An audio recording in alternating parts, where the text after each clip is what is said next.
Hello and welcome to another episode of the Fantasy Football Fellas. This is our first week preview, midweek episode that we're doing. I guess we did one for week one, but this is our first one continuing after in season fully. I'm excited. I'm just going all over the place, but I want to welcome my friend, Mr. Tyler Plath. Tyler, how are you today? I'm doing good. Yeah, I'm excited too. This is a first week preview episode that, I mean, let's be real, we just kind of forgot to do last week's, but hey, you know what? It happens. It happens. So, no, yeah, I'm excited, and there's a lot of interesting games this week I'm looking forward to watch. There are. We will cruise through those, giving you our takes on some of the more interesting players in the games, more questionable matchups. And so we will jump into that. We are recording tonight on Wednesday, September 21st. So we will break down Thursday Night Football. We'll break down the whole Sunday slate, and we'll jump into a little bit of mailbag after of course, some news and notes. Wow, I just completely blanked on what I was going to say. Now I remember. Socials. We are the Fantasy Football Fellas on TikTok, Instagram. We are FFLs on Twitter. The FFLs on Instagram. I just said Instagram twice. Oh, my goodness. I am going to be honest. I just finished a Baja Blast, and I haven't been drinking caffeine, and I am, like, wired right now. Let's go! All right. I am at Camel317, joined by at Tyler_Plath. And again, we're going to plug the Chalkboard real quick. I know we plugged it last episode. Make sure you hop in there. You got our weekly rankings, releasing those tomorrow at noon, or I guess today when you guys are listening to it. Start sits, waiver wires, player props, DFS lineups. It's a ton of fun. Make sure you join. Pushing almost 1,000 strong. Going to try to keep growing that all year long. But yeah, we've got a full show today. Lots of news and notes. Won't spend too much time on it though. Going to do the full weekly break weekly break or preview. Gosh, I keep wanting to say breakdown. Ty even changed it in our docs, so I wouldn't say I mean, in some ways, it's a breakdown. It is a breakdown, but we are previewing this slate of games, and then we will, like I said before, jump into the mailbag. So with that, let's head over to the news and notes. That was my transition. Oh no! I knew you'd love it. I did it just for you. It's like PTSD, like all over. I did it just for you. Alrighty. Ooh, Sleeper just released a bunch of stuff, so you might gonna have to tell me what I missed. Yeah. Mike Evans' suspension was upheld, so he will miss next game. Justin Herbert is expected to play, but was limited in practice. James Conner is day-to-day. Gabriel Davis was also limited in practice. Judy missed practice today, so that's something to definitely monitor moving forward. Marlon Mack activated the 49ers active squad. Do you think he sees touches this game? Oof. And if he does, would you think about maybe putting him in a flex if you're desperate? No. I'm so curious, like the whole preseason hype about Jordan Mason, and now all of a sudden he's a nobody. And let's be real, like it's not the first time that we're surprised by a Shanahan personnel decision like this, but I would be very, very confused. Yes, 100%. Also, Pittman and Alex Pierce were at practice today. Alec Pierce. Swift feeling 100% again, which is a little scary for our Vikings, who have struggled against the run. Renfro missed practice. Anything I missed that just came out on Sleeper, Ty? Yes. So Lamar was listed as limited today, but he'll be good to go for Sunday because John Harbaugh literally said he will play. Kittle is limited in practice. It's nothing new from the past couple weeks, but still monitor it because when he comes back, it's going to be great. And Lovie Smith is hyping up Damien Pierce. Take that as you will. Okay. Well, there you go. And now we have full news and notes. Tyler and Lucas, I guess, are you going to be on the Saturday podcast, or is it just Lucas going solo this week? Might just be Lucas going solo. It might be. I don't know. We'll see. Sunday is going to be a pretty special day for moi. So we'll see. We'll see what happens. All right. Oh, that's right. It's coming up. I forgot. Yeah. Oh, forgot. yeah. I'm That's putting right. you on the hot spot to see if you remembered. That's right. It's also gonna be a special day for moi on Monday. Let's see if you remember why that is. Or oh no, wait, is it Monday or is it Saturday? No, Monday. Oh, it is Monday. I know it. Yep. I know it. I All know right. why. Ty's got a birthday on Sunday. I got an anniversary on Monday. So we'll be rocking it this weekend. You So know, it might be. you know how I remember my birthday? It's because it's Cam's anniversary the day after. And that's how I remember Ty's birthday. Is his birthday is before my anniversary. See, look at this. We're just working together. But yeah, so with that, let's jump in to our quick Thursday night football breakdown of the Steelers, who are 1-1, playing against the Browns. And I have two questions for you for this game time. Does Nick Chubb remain as a top 5 fantasy option this week? The Steelers are currently allowing 125 rushing yards per game. What do you think? Ooh, that's a very intriguing question. Just because, I mean, their first game was against Cincinnati, and Cincinnati was turnover mayhem, so they kind of had to remain in the passing game. Then last week they played New England, and neither running back really did like anything spectacular.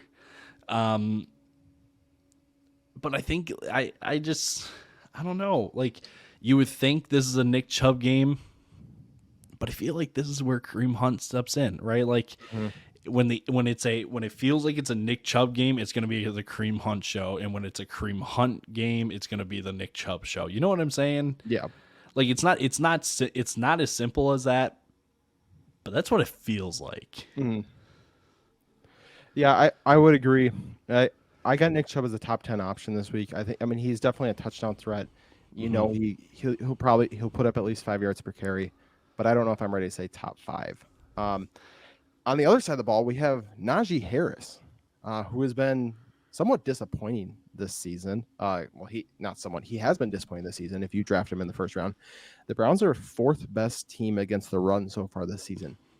Do you think Naji Harris has a bounce back week this week, or do you think it's a little more disappointing again? I think it's going to be pretty tough. Just watching like highlights and games of the Steelers so far, the offense is just kind of sputtering a little bit. And it's really because they don't really have an identity, which is hilarious to me because your identity is Naji Harris and you're not getting Naji going. What's up with that? So I think, in due time, Naji will have kind of a breakout game where he's like, I'm back. I just don't think it's this week. I would agree.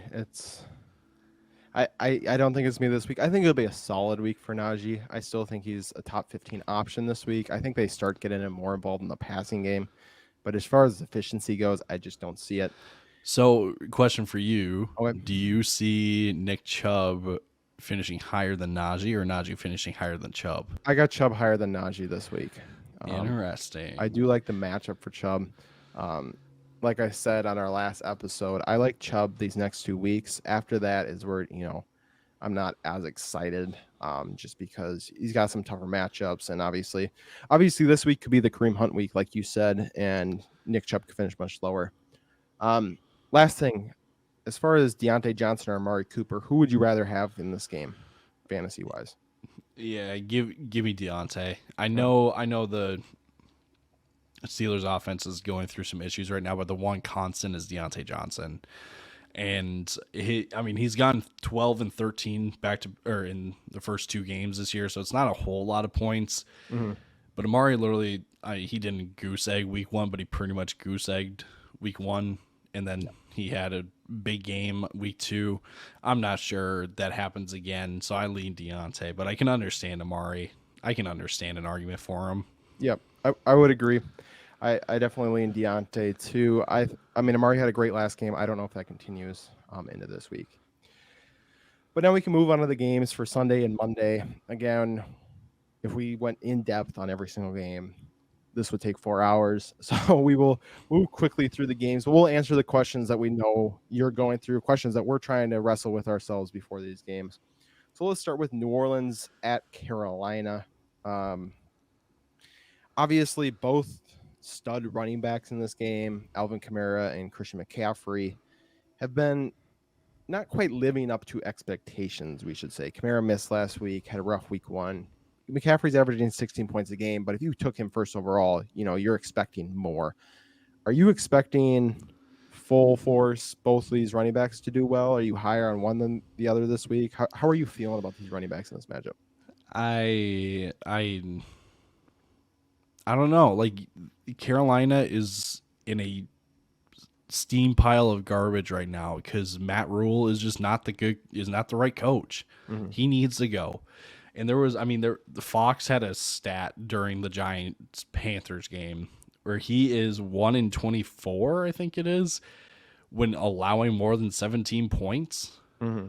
And now you're going up against a New Orleans team with Kamara supposedly maybe playing, but then a 3-headed monster on the outside with MT, Jarvis Landry, and Chris Olave. Really? My confidence level is really, really... I shouldn't say my confidence level. No, I will say confidence level, but it's the confidence level in like the 24 or 25 point games that you expect from Christian McCaffrey. My confidence level in that kind of performance is at like 0 at this point. Yeah. But for Kamara, I'm not really sure what his role is coming back because it doesn't sound like he's 100%. And if he plays, it doesn't sound like he'll be 100%. So that workload's not really going to be what it normally is. Mm-hmm. So I don't know. Like I feel a little bit better about Kamara just because I think his team is going to be winning the most. But I really don't know on either guy. Yeah. No, I would agree. I think it's questionable for both. I actually have really high expectations though going into the game. I just believe in the talent of each of these players.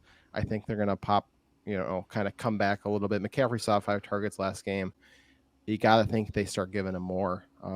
When he has ball in his hands, he's magic. Same with Kamara though. Kamara's had a low target share the first game. I would expect both players to see 7+ targets this game. And then they score a touchdown. All of a sudden they're 20+. So I'm feeling good about both of them. Another interesting stat from last week I've been kind of seeing all over is Chris Olave saw over 300 air yards, yet only scored 11 points. So for those who don't know, air yards are just attempts to the player and how far the ball traveled in the air before it got to the player. So 300 is pretty ridiculous. He catches 66% of that, and all of a sudden he's at 200 yards. Do you think that translates over to this to fantasy points this next game, or are you still a little hesitant on starting Chris Olave? I think it's too much of a risk to put him into your starting lineup after. The 300 air yards is really, really intriguing and really exciting. But look at what he did. Like, look what he actually finished with. It didn't matter that he had 300 air yards. He only finished with 11 fantasy points. I just think it's a little too soon, and maybe people are just trying to get ahead of the curve, play it safe. You didn't take Olave to be a starting wide receiver right now. You were planning down the road with him this year. Mm-hmm. Just wait. Unless you've got Darnell Mooney and like Juju in front of him, then you're kind of like, shoot, like who do I play? Then I kind of lean Olave, but for someone that has 3 solid wide receivers right now and Olave, don't worry about Olave.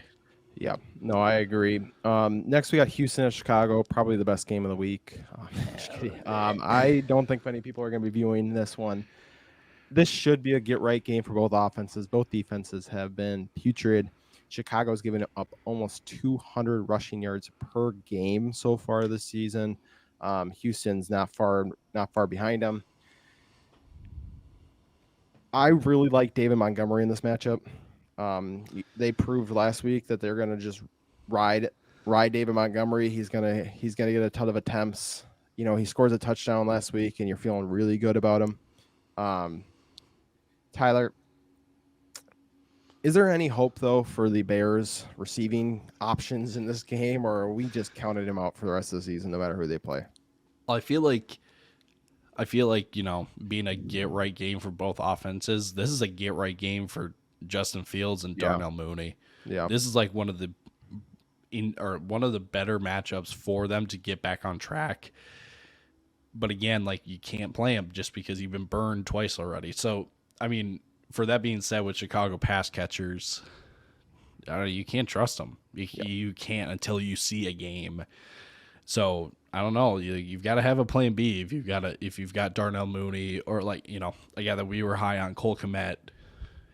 Goodness gracious, like, go pick up a tight end, because Cole Kmet is miles off the page. At the point. Yeah, right. Would agree. Another interesting stat I saw: Brandon Cooks is tied for 9th in targets. And his fantasy points have been disappointing. But yeah, he's got 22 targets on the season, averaging 11 per game. You would think this is the game where they kind of put it together. This is the game where he could see a touchdown, you know, kind of come back to what we've expected of 14 to 20 fantasy points for Brandon Cooks. So he, for me, feels like a start this game. A guy I really like. Damien Pierce, would you think about starting him with how much Chicago's struggled? I would absolutely start Damien Pierce this week. I mean, he got the bulk of carries, and if I'm not mistaken, when you look at the snap counts from week 1 to week 2 between Rex Burkhead and Damien Pierce, it, like, completely flipped. So Rex Burkhead got about 70% of the snaps week 1, and then it was about a 60-40 split week 2.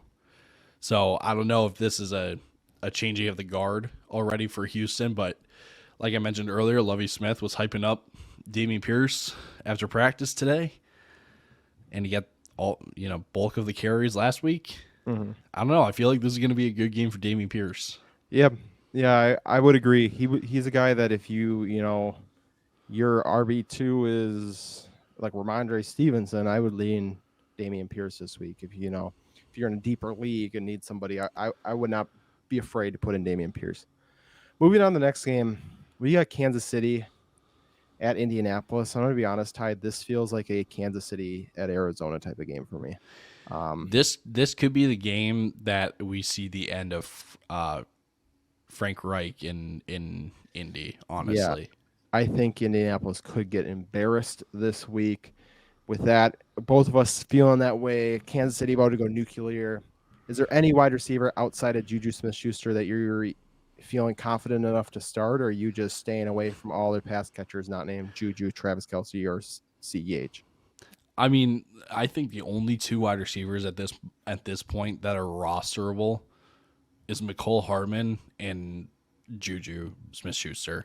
Yep. Like, everyone else you can drop, but even if you have Mecole Hardman and Juju, I'm not necessarily starting him this week. Maybe Juju just because it's an ideal matchup, but we thought last week was an ideal matchup just because it was going to be high scoring, and then he put up 4 points. So I don't know. Like, I'm not playing any KC pass catcher besides Travis Kelce. Let's make that clear. I mean, Travis Kelce this could be an unbelievable game for him. Looking at the other side, if Pittman plays this week, are you expecting top 20 week, top 15 week, top 10 week? What are your expectations like for Michael Pittman if he does play? Yeah, top 15 probably. Top 10 feels a little steep, but top 15 feels about right. Yeah, I got him right about the top 12, so I'm probably in the same range you are as far as players go this week. But yeah. And then obviously you're studying Jonathan Taylor. Even if they get routed, they're still going to use Jonathan Taylor because he's really the only thing that works on their offense. Yep, true. Moving on, we got Buffalo at Miami, and I think this is going to be a real interesting game, right? Because we just had Tua explode for 469 yards and 6 touchdowns, and now he's going against a Buffalo Bills defense that has allowed 17 points all season. They have allowed an average of less than 150 passing yards per game. Tyler, what is your outlook then for Hill and Waddle, knowing that how well this Buffalo defense has played? Do they keep it up? Are you expecting good game for one of them? None of them? How are you feeling about Waddle and Tyreek this week? I think this is a big Von Miller game. And I may regret saying that because if he lines up on the left side, then he draws Teron Armstead. if he lines up on the right, he gets Liam Eichenberg, and Von Miller will eat up on the right side. I don't know. The defense has been playing well. I think there's an argument to be made that Miami's been or is the best offense that they've that they're going to play up to this point in the season. Like, I know they played the Rams. Don't hear what I'm not saying. I'm not saying that Miami has a completely better offense than the Rams. Yeah. But just right now, in terms of who's hot and who's not, Miami's much hotter than the Rams right now. So I don't know. I feel like this could be a high scoring game, and this is where just Buffalo just accepts a shootout, and they just, 4 minutes left, up one score. They need to stop. Von Miller gets a sack, right? Yeah. Like that's what this game feels like to me. Yeah, I would agree. I didn't kind of put it together when I initially did my rankings this week, so I got to go back and change them. I have Hill and Waddle higher than I want them to be. I don't expect both of them to have a great week this week. I would expect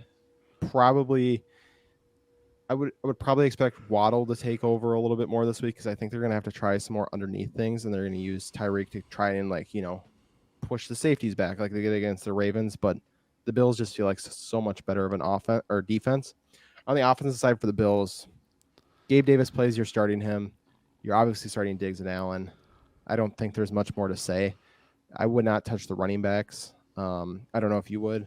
But just the way they've been used, and this is a team that's going to want to throw the ball a ton. So I'm not touching the running backs this week. Same here. Next is Detroit at Minnesota, and this should be a get-right game for Dalvin Cook going against the Lions. And it should also be a big game for Deandre Swift going against the Vikings. These are two bottom 5 run defenses as of right now. These are two running backs that I think we can confidently say we think are top 7 running backs in fantasy moving forward. So if you're looking at this game, who has the bigger week? Obviously, we think they're both going to have pretty good weeks, but who has the bigger week, DeAndre Swift or Dalvin Cook? I'm going to go Dalvin Cook. Maybe just a little biased, maybe just a tad, but Detroit has not gotten exposed. Minnesota has. And typically after you get exposed, you are bouncing, you are not only covering up those holes, but you're covering up even more, right? Because you are just trying to prove like that's not us, right? I mean, you look at the line or who the Lions have played against in the backfield already. I mean, they allowed 3 touchdowns to the Eagles. They allowed 7 receptions to McKissick. They gave up a goal line score to Antonio Gibson, right? So nearly every single running back that has played against Detroit this year has had a good game or a relatively solid game. So that's why I lean Dalvin. But I'm I'm not, ignoring Swift at all because Swift could very well be a top 5 back this week. Oh, 100%. It just comes down to if Dalvin scores a touchdown or not, which I think both of us feel is likely this week. My next question is about Amon-Ra.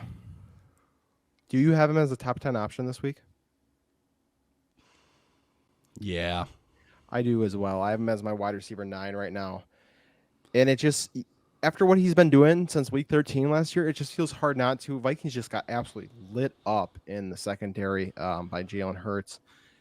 They don't have to be lit up quite as much this game for Amon-Ra to still have, a top 10 week.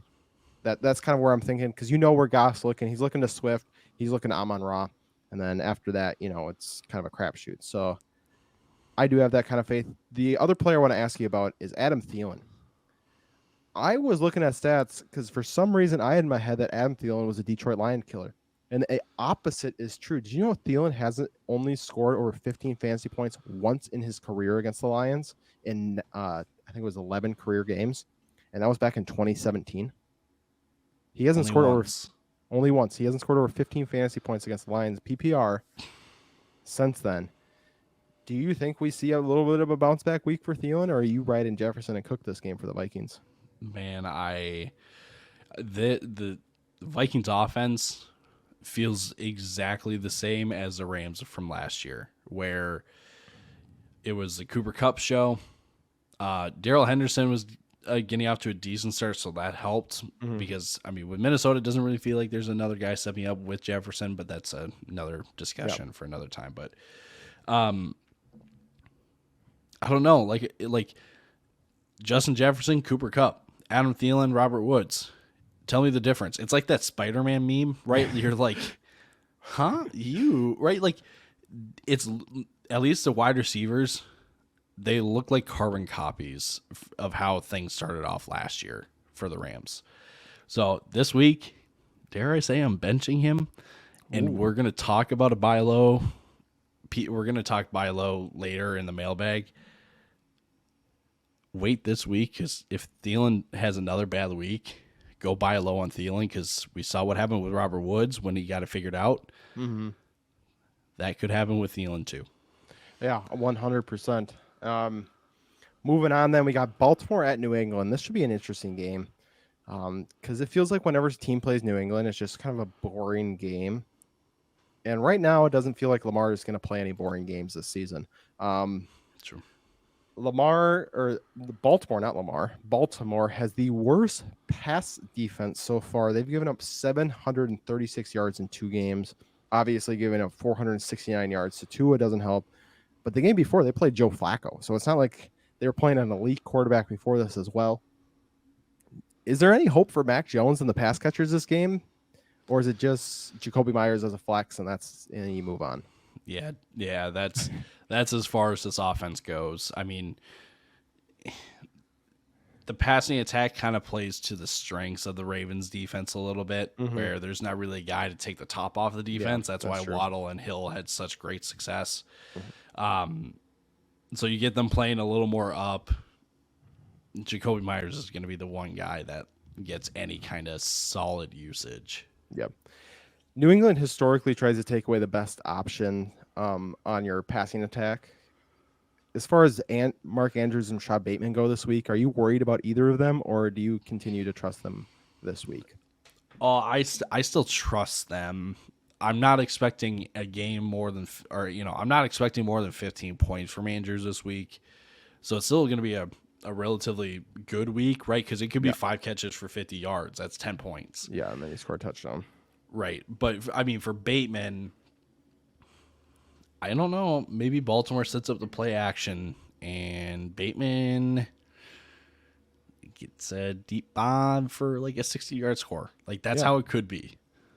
No, I would agree. And that's kind of what Bateman's been living on. He's averaging over 20 yards per catch right now. It's the deep bomb touchdown. He's looked good, but I could see this be a game where he's slowed down. New England takes that away, and all of a sudden you're kind of left with 10, 11 points. Next game on the docket is Cincinnati at the Jets. You got to think for this offense in Cincinnati, they're going to put it together against the Jets for one full game. They kind of did at the end of the Steelers game. They did not look great against Dallas. Ty, is this the game where Cincinnati puts it together, or do you think they continue to slide as an offense? I mean, how many points have the Jets given up in their 2 games? They gave up 30 to the Browns, and then week 1 they gave up 24, 31 on the 2, so they've, averaging 28 points a game. Teams are having relatively good success against the Jets. Yeah. And it really and here's the other and I think this is worth clarifying. It wasn't the Jets defense that won the game for the Jets against the Browns. It was the Browns making mistakes and the offense capitalizing. Yes. That is a very big distinction. So regardless of how good the fields are going right now in the Meadowlands, I don't care.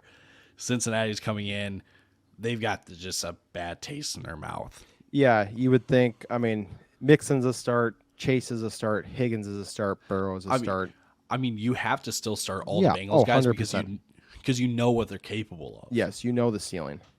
I would 100% agree with that. On the other side of the ball, we just saw Garrett Wilson be the youngest player to ever record 14 targets in a game. Do you think that continues? Maybe not 14 targets, but, just a really productive fantasy week. So I've been thinking, right, exactly when should a rookie receiver kind of step into a wide receiver one role if they're drafted to be that, right? Mm-hmm. There's three guys to really kind of look at where that idea kind of fits. It's Olave, it's Drake London, and it's Garrett Wilson. Personally, I feel like Olave is going to be stuck behind MT just because that's just how their offense is going to work. Drake London's the only guy, so he kind of inherently kind of took over the wide receiver one role, so he's kind of out of it. You're left with Garrett Wilson. Do I think Garrett Wilson's the better player to Elijah Moore? I don't know if we can definitively say that, but I like his upside more than Elijah Moore. Yes. I like Garrett Wilson. Like, if I'm a GM or if I'm the coach and I'm thinking and I'm trying to structure my personnel chart for wide receivers, I am putting Garrett Wilson as my wide receiver one. Elijah Moore is my 2, and Corey Davis is my 3. Yeah, that's how I would do it, and because of that makes me go in on Garrett Wilson then. Yeah, no, I agree. I think he's a start this week. I also think Breece Hall's a start. Last game he had the same amount of carries, only 7 as Michael Carter. Michael Carter did beat him in receptions, but I think this is the week where we start seeing that shift of Breece Hall taking over in carries. Breece Hall was averaging, I think, 7 yards per carry to Michael Carter's 3.2. So I think just the efficiency that we saw from Breece Hall, the draft capital that Breece Hall has, I think we start to see a shift where Hall continues to take over this backfield. Carter's still going to be there. I'm not saying like it's a 70-30 split, but I'm expecting Hall to be the lead back in this game. I would start Hall, maybe not with confidence, but I think he is a flex play, the same that I think Garrett Wilson is a flex play this week. Interesting. Moving on, I think this is going to be a boring game as well. Las Vegas at Tennessee. I'm just not excited. Tennessee is the bottom 2 team against the run, allowing 170 rush yards per game right now. Is this a Josh Jacobs boom week? Honestly though, with how Vegas has been playing offense lately, they kind of need to change it up a little bit because you don't just stall out on the Arizona Cardinals in the second half when you're leading by 20. You don't just stall out, right? So I'm expecting some changes in the offense this week. I think Josh Jacobs is a big part of that. Yeah, I would agree. I think he could be a really big part of that. And then is this the week where Derrick Henry gets on track? No. No. No. This feels like a game where Vegas is just going to sell out on the run. I mean, Taylor Lewan got hurt against Buffalo, so you're down to starting tackle. You got bookend tackles or bookend defensive ends. Max Crosby, Chandler Jones. I know it's a defensive end and it's not interior, but like they can get after it. So, I mean,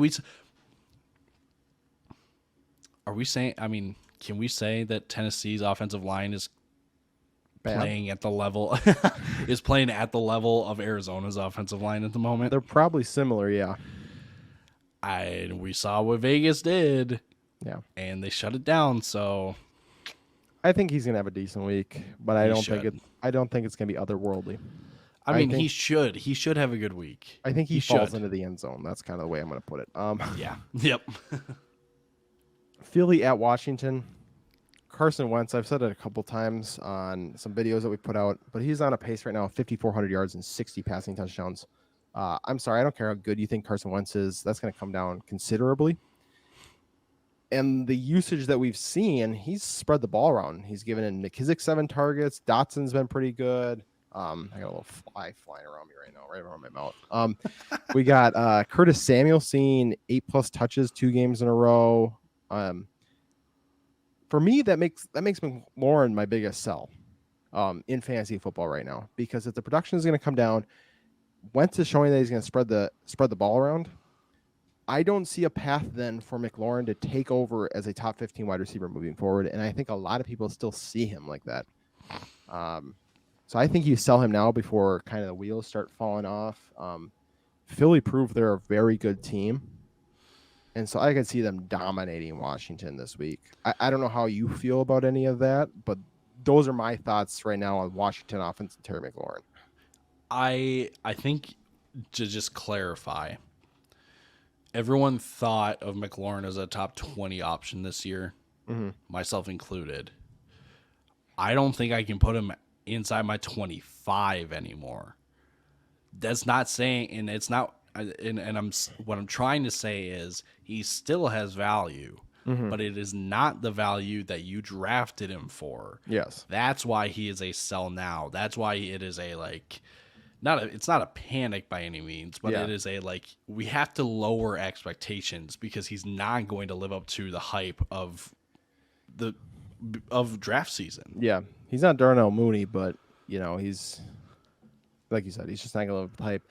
On the other side of the ball, is it a Devonta Smith week? Is it an A.J. Brown week? Do we finally see a both week?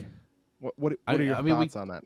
We kind of saw both against Minnesota. Yeah. I mean, neither of them scored. No, yeah. I don't think either of them scored. No, Quez Watkins had the receiving. That's right. I don't know. I think Philly found a groove because, I mean, let's be honest. Philly's first half performance in offense, when they're spreading the ball around, and then when they're running the ball as well, they're one of the better offenses in the league. Oh my gosh, they were ridiculous. Like, that's what that's kind of what made the loss a little bit easier for me, at least, was just being like, wow, okay, like, I know that we can be better, but like that was like borderline like playoff championship game, conference championship game offensive performance type efficiency. Like, yeah, you couldn't stop them. No. So I really feel like they found a game plan that worked. Why not go? Like, don't fix what ain't broke. Yeah. So I think both. Yeah, I would agree. I think they both can have. I would start both of them with relative confidence this week. Next, we have Jacksonville at the Chargers. Are we in on ETN this week? Because I really feel like I'm not. Okay, I wanted to make sure. I wanted to check. Can you like boost my ego a little bit? Who was the one person saying like ETN may not be that guy this year? Well, I'll give that one to you. There was a lot of ETN truthers, and you were definitely not one of them, and you made it known. The one upside is I think that Jacksonville's going to be down in this game, so maybe he gets involved in the passing game, but I still don't see him as a guy I want to be starting this week. I don't until he proves it. You can't start him. That's just it. Like, ETN's got this weird name value that like, oh, you have to keep him in your lineup. Yeah. No, he hasn't performed at all. No. I would agree. Austin Eckler rest of the season. A lot of people have been worried about him. How are you feeling? How do you feel about him in this game? I think he's going to be fine. Good receiving work, I think, will still come his way. It's just the touchdowns that are going to be concerning. How do you feel about him in this game, and then how do you feel about him moving forward? Man, you said it. Like, the receiving work is, excuse me, it's still going to be there. It's the touchdowns. And when you have 12 rushing touchdowns and you're averaging about that amount of carries this season, I don't know where the rushing upside, I shouldn't say rushing upside, but like the touchdown upside is for Eckler. Because I mean, like, for all I know, this could be the game where they're like, ha, gotcha, we're actually going to run the ball this game, right? Like, that could be this game. But everything that we've seen so far is they want to rely on Herbert more than Eckler. Yeah. For scoring, at least. Yeah. I would agree. I think I said it last episode, you have to change your expectation from a top 5 running back now to a top 10 running back for Eckler. In the next game, Atlanta at Seattle, my question is, both sides of the ball, does DK figure it out fantasy-wise this week, and does Kyle Pitts figure it out fantasy-wise this week? And I'm going to be honest, I'm leaning yes on both, and I think it's partially because I just want them to, because I've just a little bit higher on both of them. I mean, this is the matchup for both. I mean, yes, Atlanta has Casey Hayward and AJ Terrell, but I don't know. Like, we saw what happened. I've been wanting to do this for a couple days now. I want to go back and watch the film on the Niners Seahawks game and see how the Niners covered DK, because if they bracketed him or doubled him or had a safety over the top with DK, then I'm kind of scared, because that's kind of then the kryptonite for the Seahawks offense if that's how they guarded Metcalf, because clearly, I mean, DK Metcalf, I shouldn't say clearly, but everyone should know that Gino's favorite target is DK. Yeah. And if you're going to double him all game, well, then shoot, Seattle is screwed. Yeah, I would agree. And so that does worry me. On the other side of the ball, we got Kyle Pitts. Man, you got to think, if there's a week for Pitts to take over a game, this is it. Seattle just does not have a great defense. They have Quandre Diggs, but that's not enough to scare me. You know, if they're going to use Pitts, Atlanta, like, I need to see Atlanta have designed plays to get Kyle Pitts the ball. That's what I want to see this week. And that's what I don't think will happen, because Yeah. I don't know, was it the Monday or was it the Tuesday episode where I said that Pitts is just not a scheme fit? Yeah. He's just not. I don't know if that happens. Just they want to run the ball, and then who knows what happens after that. Yeah. So if we don't see any schemed plays towards Kyle Pitts, we don't see a decent week from Kyle Pitts, then it's really time to start hitting that panic button on him.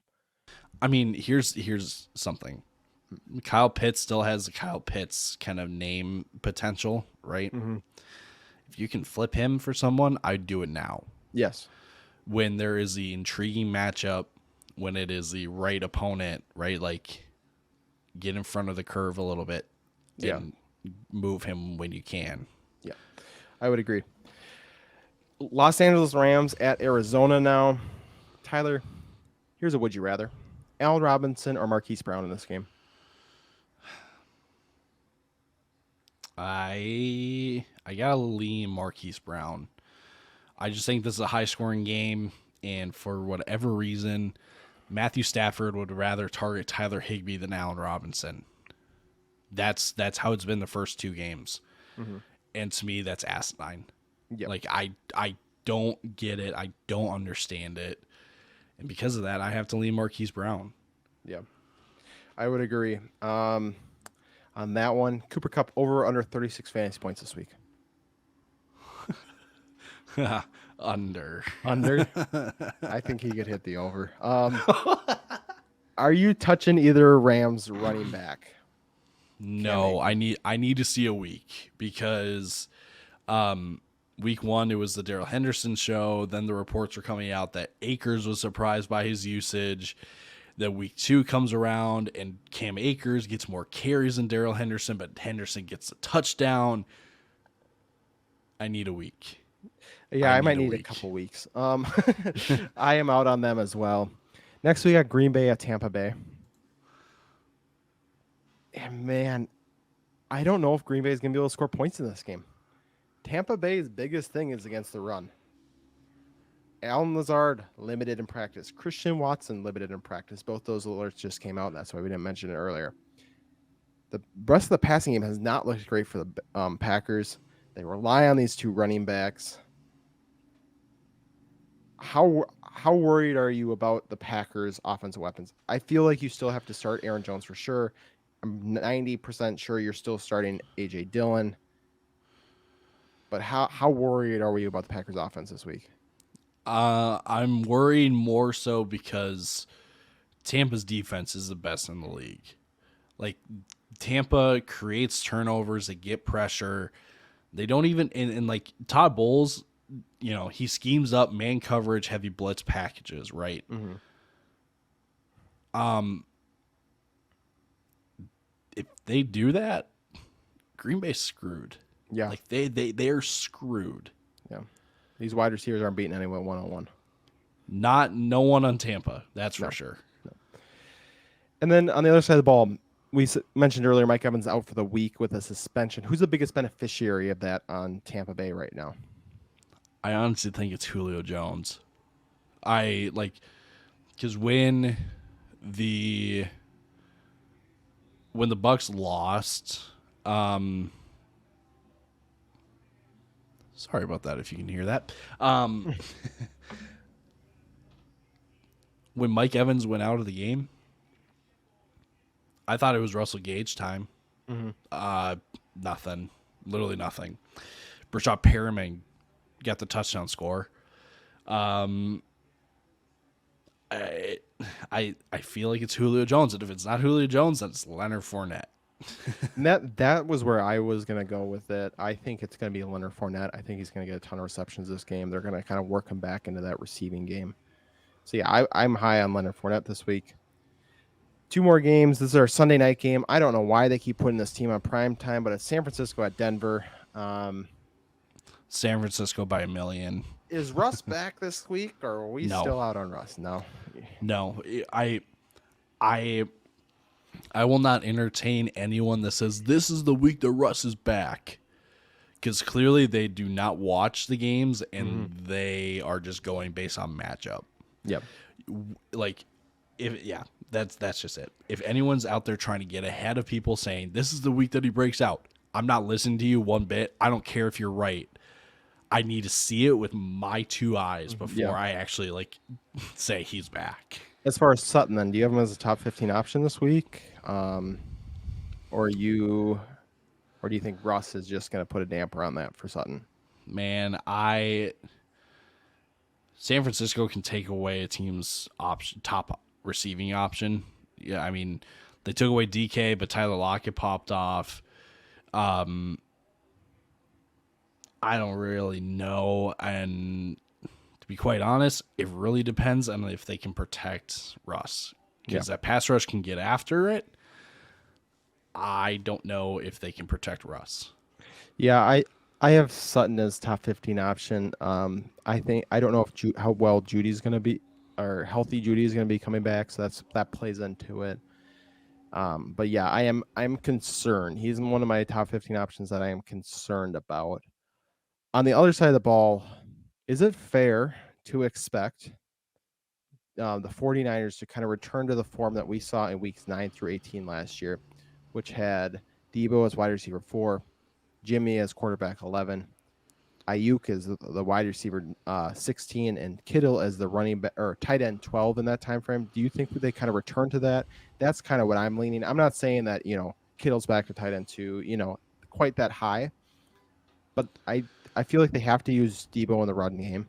I feel like that means that Ayuk and Kittle have to be more involved in the passing game.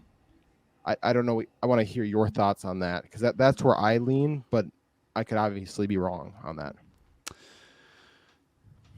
Part of me wants to say this is the game where San Francisco says, we're all the way back, baby. Like, we've got Jimmy at quarterback, and we're going back to things of last year. We're back.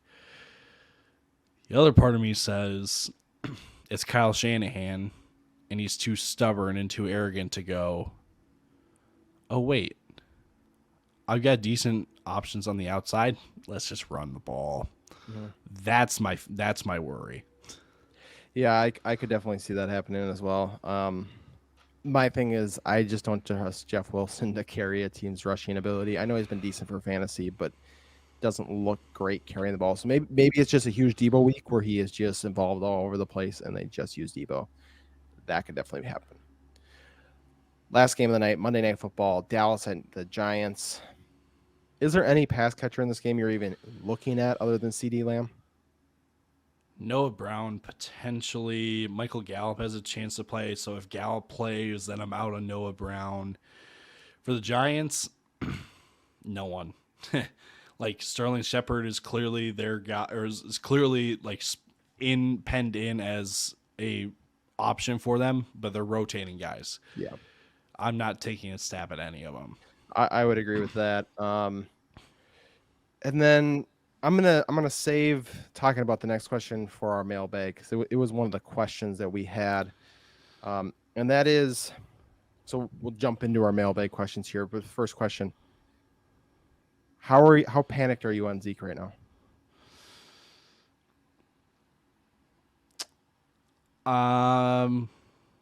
Fairly panicking. If that's, I mean, this offense is a shambles. Like Kellen Moore, I don't know how you can expect to win games without a rushing game. And like Zeke had a bulk of carries, but it wasn't like great rushing efficiency. Now people are, calling for Tony Pollard because he broke off a 50-yard run, which that inflates your fantasy score. So if you have Tony Pollard or you have Zeke, take that as you will, because that's where a lot of points came from. I don't know. It just seems like this team just does not understand like how to get the best out of your guys. And they are just kind of being like, you are here, you get the ball, and you are just going to run. And if you go down, you go down. Yeah. That's what it feels like. Yeah, I would agree with that. Our next question is on Naji Harris. Would you trade Naji Harris right now? Only if I'm getting someone of equal value in return. Like Naji will return. Naji will come back. Just give it a couple games.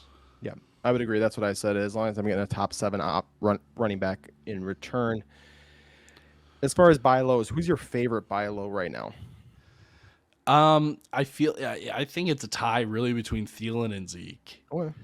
Because when you look, so for Thielen, we kind of talked about it already with, how the Rams offense worked last year with Robert Woods and Cooper Kupp. Here, maybe I'll just read the opponents real quick that Dallas has coming up. Giants, Washington, then the Rams, Philly, Detroit, Chicago. Okay, then it's their bye.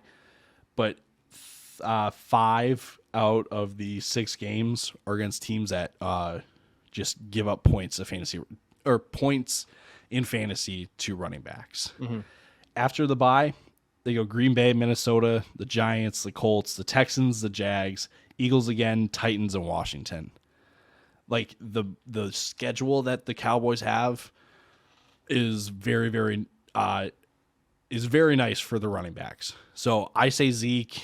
I can understand Tony Pollard maybe, but I don't know. I'm willing to die on a hill for Zeke because I just think if Zeke if the less they use Zeke, the worse this offense gets. That's just what I think. I would agree with that. For me, I'll say I know Lucas's, and that's Dalvin Cook, and I think we both would agree with that. There's no way he stays at 10 fantasy points a game. He's going to score touchdowns. He's going to be more involved. Mine is CMC. I understand you still got to pay up a little bit for him, but I think he returns to his original value. And so that's why I think right now you're paying top 5 price to get the top 1 running back. And so that's where I think CMC returns value. I think that they're going to figure out that we have to use him in the passing game. Otherwise, Matt Rule is going to lose his job.